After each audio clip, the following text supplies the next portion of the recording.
Hey now, my name is Rob Bueller. Welcome to part 2 in the Fly Tying 101 video series from the Kern River Fly Shop. In part 1, Ryan went over some of the vise and tool options and mentioned grabbing a couple threads to help you get started. In part 2, we're going to talk about dubbing. So what is dubbing? Dubbing is any relatively soft and smooth material that can be applied to thread or in between a thread loop and then wrapped around the hook shank to help construct the fly. It's also the act of applying that material to the thread and wrapping it around the hook.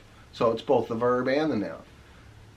We got two major categories for dubbing. We got naturals and synthetics.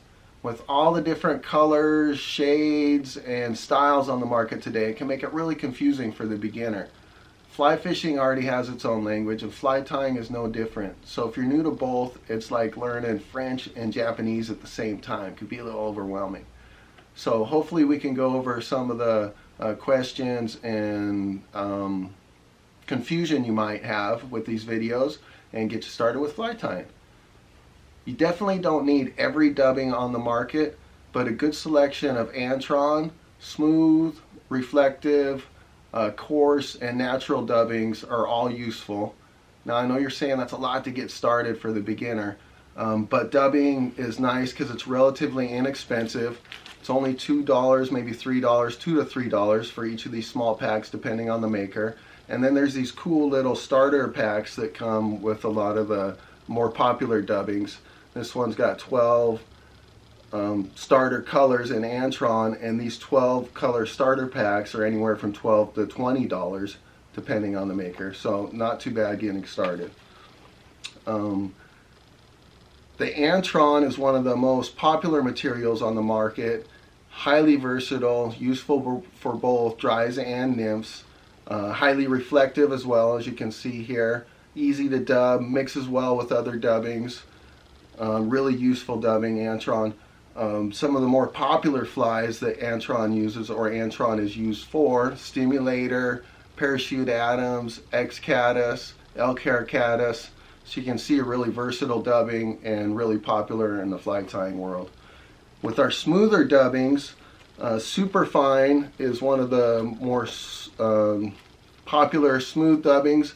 And with our smoother dubbings, we're going to want to tie or use it for smaller flies and for dry flies. Superfine is a very popular synthetic smooth dubbing. Great, easy to dub. Comes in dozens of colors. One of the neat things about all the colors that Superfine comes in is many of them are designed to match natural insect colors. So this one's Calabatus, this one over here is Sulfur Orange. So when it comes time to match the hatch, you already got a little bit of a head start with the Superfine dubbing. Excellent dubbing. And we go into the naturals in that smooth dubbing. One of our favorites to use is Beaver. Beaver's waterproof, as is that Superfine. Dub's real easy. The fish love it. The only drawback to the Beaver is it's limited in its color choice and color selection. So Superfine and your synthetics definitely lead the way there and having the advantage in many more colors available. But Beaver dubbing's an excellent dubbing choice. And then we move on to our coarse dubbings. The coarse dubbings are going to be used for your larger, buggier flies and nymphs.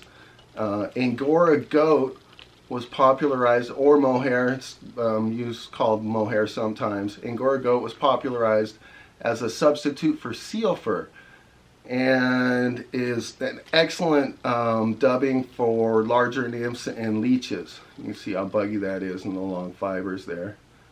And then we've got semi seal, which is very similar to the Angora goat in texture, but it's got flash mixed in. It's got some nice flashy fibers mixed in. And it comes in 50 different color blends, everything from minnow colors through dozens of different leech colors and some nice nymph blends as well. So an excellent larger fly material is the Arizona Semi Seal.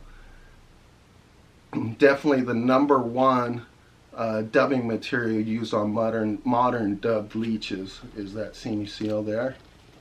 And then we go to the reflective, the blingy stuff, the really bright stuff. Blown up over the last 10 years or so.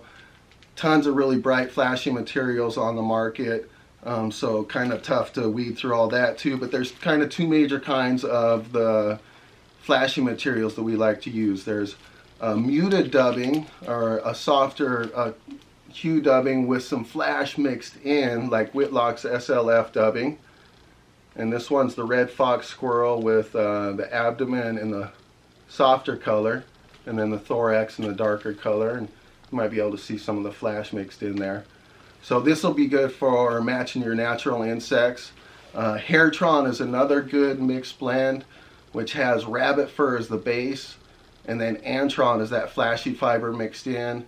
The EC Caddis uses Hairtron, absolutely our #1 caddis pattern in the Sierras. So Hairtron's a great all-around dubbing as well. And then we get into that straight flashy stuff, the real blingy stuff. Ice Dub is the most popular out of those dubbings on the market, and there's got to be at least 50 colors available now of the Ice Dub, and both of these have their place. We've got the more, or the muted style dubbins with the flash mixed in are going to be more for matching your natural insects, and then we've got the really flashy blingy stuff like Ice Dub, and then this is going to be for your attractor patterns and putting hot spots on flies like your Frenchie. So both great materials and good use for both of them.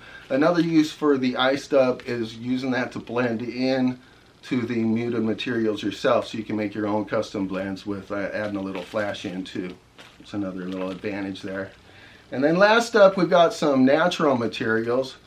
We already talked about beaver being one of the softer materials, and Angora being one of the more coarse materials. There's some other materials that are used for fly tie-in that have a nice mix. They got some spiky guard hairs and softer underfurs mixed together. A hare's mask is one of the oldest materials still commonly used in fly tying today, and still really popular.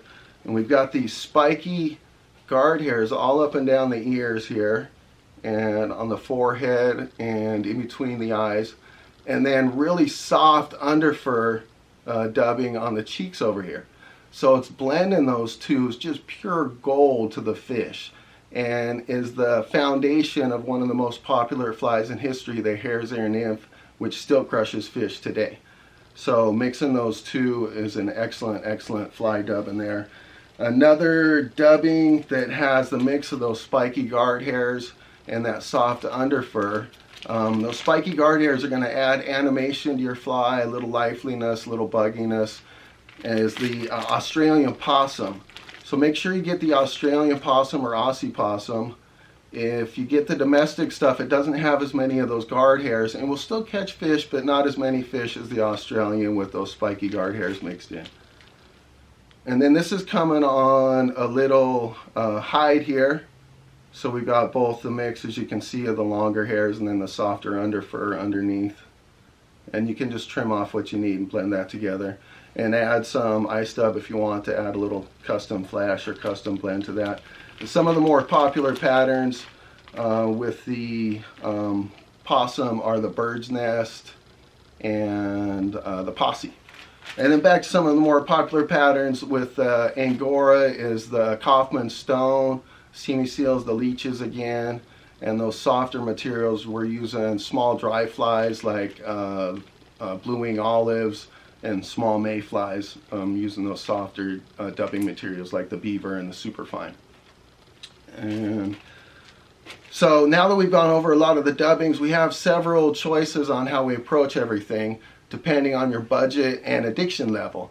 If you're on a limited budget, then you can start off with just the flies that you mostly use on the water. Say you fish hare's ear nymphs a bunch. You can grab a couple hare's masks in different colors, tie dozens of hare's ear nymphs, different colors, sizes, load up your box with those hare's ears that you know you're going to use. If you fish Frenchies a bunch, grab several colors of your favorite hotspot blend of Ice Dub and a pheasant tail, and then you can tie up tons of Frenchies or dozens of Frenchies in different sizes, different colors with your favorite hot spots. If you're a little bit more flexible and you know that you're going to be loading up all your boxes, your dries, your nymphs with mostly your hand-tied flies, then go ahead and start out with these starter boxes. Get several of these. Get one, maybe an Antron, one an Ice Dub, one an Angora, and then another was superfine. And then you'll have a nice cross mix of all kinds of dubbins, different color hues. You'll be able to get started right away. And you'll find some holes after tying for a little while, and some little gaps need to be filled in. Then you can buy these individual packs, start filling in the gaps with these. Once you gather enough of these, you can go over to the craft store, pick up your own boxes. This one was a 20 compartment box. It's got 10 on each side, and then I just drilled my own holes in it. Makes it easy access, and then easy to store and organize as well. So easy to take care of all your dubbins. So hopefully this helps clear up some confusion for you guys, and you are speaking fluent fly tying soon and loading up your fly boxes for the next season. For the Bueller Bros and Kern River Fly Shop, thanks a lot. We'll see you guys next time.